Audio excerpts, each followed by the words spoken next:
দিয়েছিলেন সঙ্গীতশিল্পী বালাম ও কোনাল।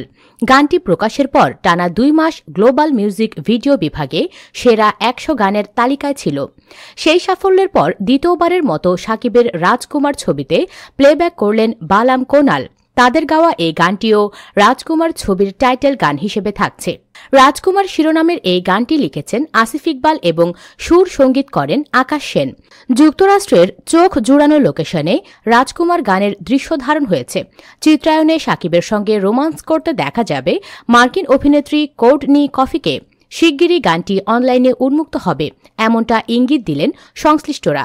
বালাম বলেন, সহজ কথা ও মিউজিকে যে গানগুলো বারবার শুনতে ভালো লাগে ও প্রিয়তমা তেমনই একটি গান। রাজকুমারের ক্ষেত্রেও এ বিষয় মাথায় ছিল, কারণ আমাদের দেশের মানুষ গানের কথা ও মিউজিকে এমন কিছু খুঁজতে চাই যেটা নিজের সাথে রিলেট করতে পারে। আমার বিশ্বাস রাজকুমার গানটি থেকেও তারা এমনটাই পাবে। শিল্পী কোনালের প্রত্যাশা, রাজকুমারের এই গানটি প্রিয়তমার গানের সাফল্য ছাড়িয়ে যেতে পারে। তার ভাষায়, এবছর আমার কাছে এই সিনেমার গানটি খুবই গুরুত্বপূর্ণ, কারণ পরিচালক চ্যালেঞ্জ নিয়েছেন তিনি রাজকুমার দিয়ে প্রিয়তমাকে ছাড়িয়ে যাবেন।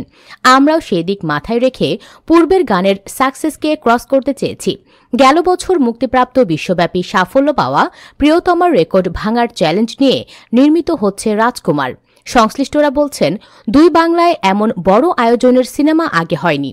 পরিচালক হিমেল আশরাফ আগেই জানিয়েছেন, রাজকুমার দিয়ে বাংলা সিনেমায় নতুন ইতিহাস লেখা হতে পারে।